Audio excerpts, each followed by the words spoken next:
இனிமே கண்ணை மூடிட்டு கடலை எண்ணெய் வாங்கலாம். ஏன்னா மந்த்ரா கடலை எண்ணெய் இதயத்தின் தயாரிப்பு. Good evening, everyone.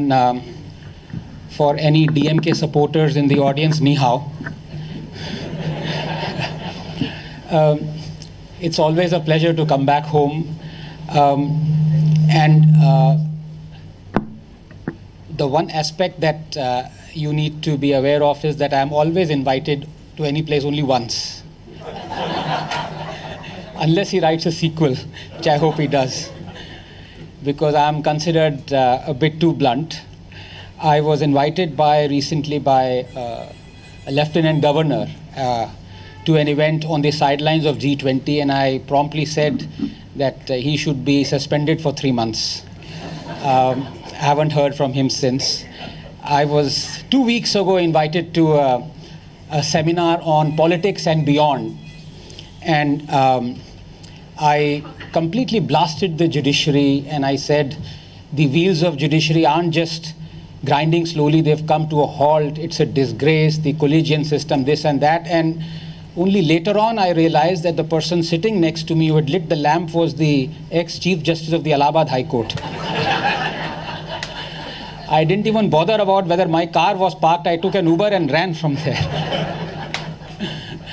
No, but so I hope, Rahul, that you write a sequel and I sneak in, if not to inaugurate, just be having the pleasure to be in the audience. And what can I say about Gurumurthy ji? He honors me by saying that he is my fan, although I seriously doubt it. But what he doesn't know is that he, for me and my family, is a multi-generational fan. It's not just that I have admired him and I'm seeing him in flesh for the first time. In the 80s, my father, Professor Anand Ranganathan, he, while inaugurating the Indian Science Congress that was held in then Madras, and I paraphrase, he said, this is the greatest collection of wisdom and intellect except when Gurumurthy dines alone.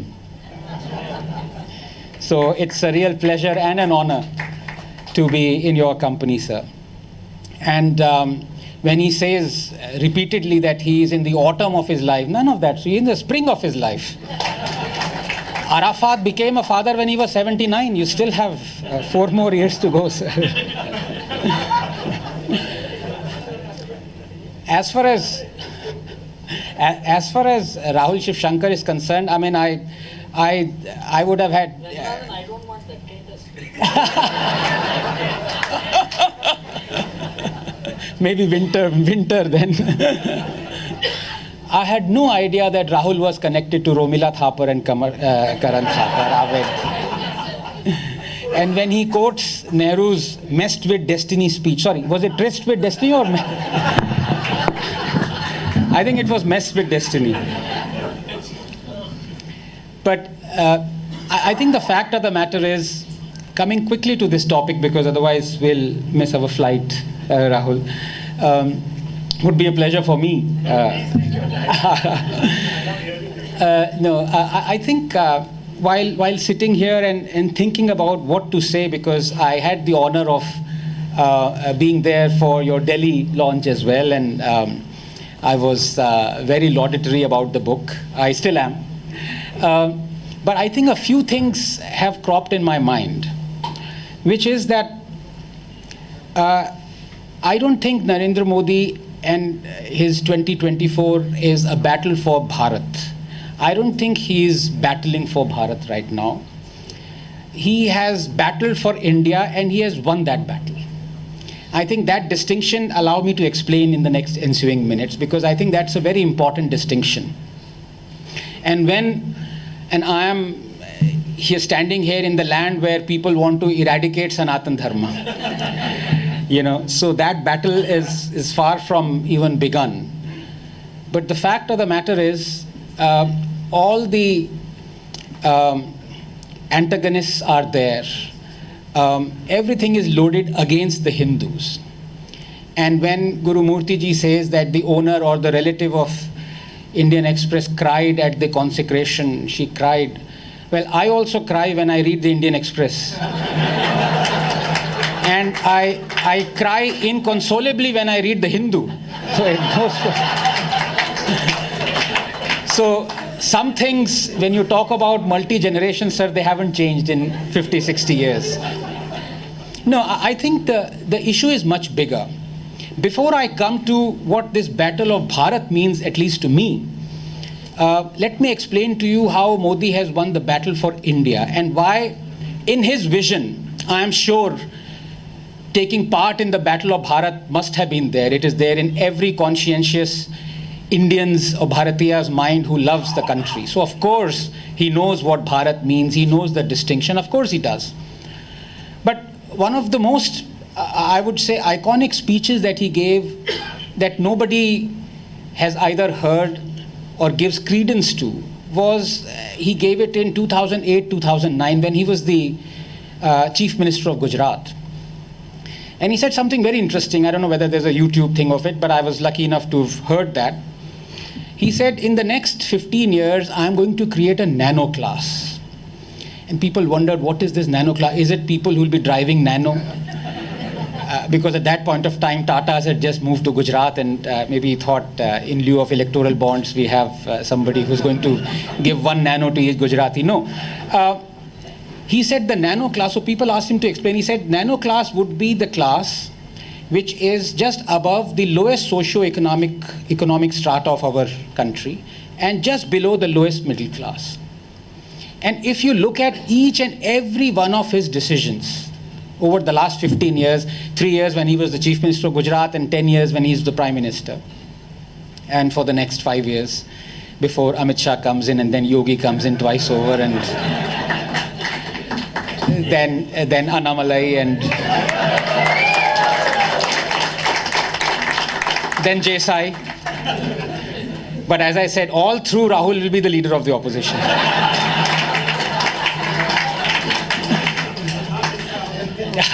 Not this Rahul. Not this Rahul, please. Either leader of the opposition or opposition of leader. That also a distinction has to be made. There will be no opposition then. No, sir, we would be the opposition. We need to be the opposition. I'll come to that. No, in the last 15 years, especially in the last 10 years, he has created this nano class. People have forgotten this. They're not giving him credence for this. 200 to 300 million people have this status. And I can give you the numbers and I can tell you why this is the battle for India that he has won. You see, people don't realize, and I was just going through some of the results that came out 2 days ago. And in fact, on Rahul's show, I said, why does Modi keep on winning? I mean, he's beating anti-incumbency not once, twice, 3 times over. It's unreal. This is, his opinion poll shows it's a pro-incumbency vote. It's unheard of. It's crazy. Yes. It is because Obamacare, when it started in 2011, it's been 14 years, 13 years, 40 million Americans have Obamacare. Modi Care started in 2018, Ayushman. The population of people with Modi Care is more than the population of United States right now. 330 million Indians right now have Ayushman Bharat. The population more than the population of United Kingdom has undergone through Ayushman Bharat successful medical treatment. 65 million people have been treated on it. This is remarkable. 68 to 70% of our total health expenditure used to be out-of-pocket expenditure for ordinary Indians. It was the fastest way to slide into poverty. That is all by this year end set to reduce by half. This is remarkable. This is unprecedented. And all this has happened in the last 10 years, in the last 6 years. You have to go a little bit beyond just the numbers, and as it may happen because of maybe speed or stealth or whatever, the BJP and its own team do not look beyond the numbers that they have generated. So they just say, we've built 120 million toilets. We've made 110 million water connections. If you could just correct the echo, please. Thank you. We don't want to be in an echo chamber. What they don't realize is that every new toilet that has been built of the 120 million toilets has saved the family 52,000 rupees in health costs. Every toilet. Now go back and calculate. Why wouldn't people be grateful to Modi or to the government? Every new tap connection has reduced the health costs that used to be given for combating waterborne infections. Diarrhea deaths under 5 have reduced by half in the last 9 years. Even I did not know these numbers. You have to dig a bit deeper. It's not just enough to say we've built so many toilets, we've built so many tap connections. What is the result? Why are people happy with a tap, with a toilet? It's because their lives are being their lives are being transformed. This is the battle for India. So when Modi gives gas connection to 100 million gas connections, he's not just giving a cylinder. He's actually saving 150,000 lives every year, because household pollution is the biggest mortality factor, child mortality factor. People don't know this. Most infants die not because of some born virus or some cholera or something. They die because of household cooking pollution. This is what he has done in the last 10. And I can go on. There are other figures as well. They are a bit subsidiary to life-saving schemes. Mudra loans, 430 million Mudra loans. Homes, 44 million homes. That's a welfare thing. But the fact of the matter is, this, perhaps, I haven't met him, perhaps this was his vision, that before this battle of Bharat commences, before the battle commences, where the battle only commences when all our stomachs are full, when these are the issues, when the people who are going to fight already have a toilet, already have a tap water connection, already have a gas cylinder, they don't need the government. That battle that those people are going to fight is going to happen after 15 years. I think this is what he thought. Because there's no point, Rahul, reading and imbibing this book or the book that I have written about Hindus in Hindu Rashtra. No point preaching to a man who says, it's all very well, you want Hindu temples not to be under state control, but I don't know where my next meal is coming from. I don't know where my wife or my husband is going to be hospitalized. Let me please worry about that first. That is the battle that Narendra Modi has fought. But sooner or later, you are going to have enough gas connections, you're going to have enough toilets, you're going to have enough tap water, enough homes, enough health insurance. Then what do? You've created a nano class. That nano class will move upward, will come lower middle class, aspirational, will move to middle class. You will create a 400 million strong Indian middle class. Your GDP per capita will rise to, it's now 6,000 PPP, maybe 10,000 middle income economy. What are those people going to do then, when the stomachs are full, when they are educated? That is when they are going to fight for the issues that we are talking about. And that is why we are woefully, as a country, ill-prepared for it. And that is why I'm never going to be invited again, because I'm going to say this, that yes, the RSS has worked tremendously over the last 100 years. Gurumurthy ji says it has drunk poison. Absolutely no doubt about it. But its sword has been blunted. Everyone should realize it. Because when an organization whose motto is to work for Hindu interests says that just give us 3 temples, we're not worried about 1,800 or 40,000 temples, they are demolished. You know it, that you've lost the battle. You've lost the battle for Bharat when you're not worried about 39,997 temples. To lose sight of the first principles and to get justice through them is to be blunted, is to be guilt-tripped, almost into this morass or abyss of self-loathing. And that is what has happened. And I disagree with Gurumurthy ji when he says the new generation, I have hope. No, sir, your generation had bigger stalwarts than our generation has. Sitaram Goel ji, so many others, so many, you included. Why did you lose that battle? You didn't lose it because you didn't work hard. You're working 10 times harder even now than we are. The point is the ignorance that we are wallowing in. Since that messed with destiny speech, our senses were deliberately blunted, and it's very appropriate that Rahul took the example of Somnath consecration when Nehru feared Hindu revivalism. And if you look in the ensuing 75 years, every step of the way, Hindus, their rights have been trampled on, their demand for rights have been blunted to such an extent that now Hindus don't even feel that they should stand up and approach the courts to give them their demolished temples.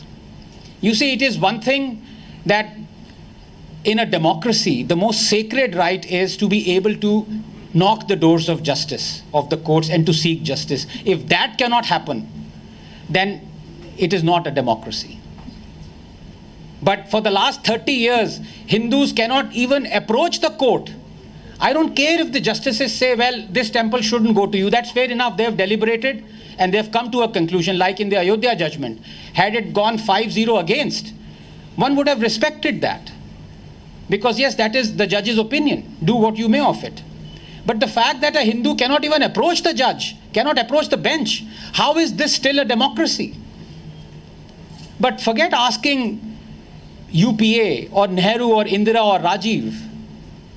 For the last 10 years, it is supposedly a government elected by the Hindus for the Hindus. And Hindus are not asking to discriminate against people of other faiths. They're just saying, stop discrimination against us. Stop. It's not a question of appeasement. It's a question of apartheid. When you talk of Waqf Act, when you talk of Places of Worship Act, when you talk of the fact, as Rahul did, that the Supreme Court says we are not going to open the cases of atrocities against the Kashmiri Hindus that happened.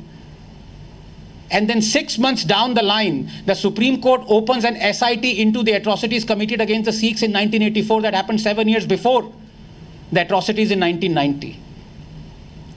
Is this actually a democracy? Forget about justices for Hindus. These are justices for humans we are talking about. If that is being denied, then I'm afraid you've lost the battle of Bharat even before you've entered it. And I'll tell you how you've lost it. I'll give you a few examples. You've lost the battle of Bharat even before you've entered it, when the Chief Justice or the Justice of the Supreme Court, former Justice, says that this, where there is dharma, there is victory, the motto of Supreme Court is wrong. It should be removed. This is the Supreme Court Justice saying it. You've lost the battle. Let's admit it. You've lost the battle when every time you celebrate Tipu Jayanti, you've lost the battle of Bharat. That monster who killed hundreds, lakhs of Hindus, demolished 800 temples, converted lakhs. His own words from his own manifesto says, annihilation of the infidel is my sacred duty. And you're celebrating him. You've lost the battle of Bharat. You lost the battle of Bharat when the nearest railway station to Nalanda is named after the person who set fire to Nalanda, Bakhtiyarpur. And you don't change it in the last 10 years. It's not a question of changing or not changing the textbooks. It's a question of realizing what is right and what is wrong. It's a question of asking, is there or would there ever be a Hitler Road in Tel Aviv? If there isn't, then why was there a Aurangzeb Road in Delhi? Why there still is Babar Road in Delhi? Why? That's the question that has to be asked. And I think when the Prime Minister celebrates St. Francis Xavier, when the Prime Minister gives a chadar to the person who said destroying Hindu temples should be my aim, is my aim, you've lost it. The fact of the matter is we've lost this battle of Bharat every single day because our senses have been blunted. How do we awaken this sense? It's not easy. It's not easy because I am not one for a bottom-up approach. that invariably leads to, for example, the spring that happened, the Arab Spring or revolution, faulty bloodshed. I'm for top down. The role of the people should be to elect the people who promise change, who promise they will deliver this. And if those people don't deliver it, then you don't expect a billion people to rise up and say, okay, we will bring the change. They brought the change by bringing in the government. If the government stops working for you, the alternative is not for you to hit the streets, which is what the left does. No, that would destroy the country. The only reason why the Battle of Bharat has not begun is A, because the Battle of India has been won, but not completely. But more importantly, it is because the Hindus themselves haven't realized that we have to enter this battle. Otherwise, we will not survive. I will give you one small example before I end. You see, many people feel, why should temples, what great would happen if the temples are taken out of state control? 100,000 temples, lakhs of acres. My good friend T.R. Ramesh could be arrested any moment, the kind of amazing work that he's doing for us. Same goes for Vishnu Jain. These are the real people, Gurumurthy ji, who are working for us. And according to him, what should be fetching 6,000 crores to the Tamil Nadu government every year through rent that it sets on the Hindu temples and the land that it controls, it fetches not even 1%, 58 crores. So that 5,900 odd crores that should be rightfully belonging to Hindus is just gone, is evaporated. Now, why should, you may say, well, okay, all right, this country loses hundreds, lakhs of crores of money, it's go down the drain. Why worry about it? I'll tell you why worry about it, because, and this is why I never denigrate or lament anybody who takes rice bag and converts. I am speaking metaphorically. Because given a choice of certain deaths of your wife or your husband, or your son cannot go to a school, or it needs to be hospitalized, or you don't know where your next meal is coming from, why wouldn't I take a rice bag? Why wouldn't? It's a question of survival. It's a question of choosing a hospital or dying. It's a question of being uneducated all your life or choosing a school. But all the churches, their money, all the mosques, their money goes into building tens of thousands of schools and hospitals, which the Hindu temples are being denied. So that leaving the fold and entering somebody else's religion can be stopped. If only there were tens of thousands of Hindu temples, schools being run by them, hospitals being run by them, why would one feel the need to take rice bag and convert? This is what we have to understand. But have we understood it? I doubt it. So I shall leave on that rather despondent note, but in the hope that things improve for the better and that Rahul, my dear friend, writes a sequel. Thank you so much.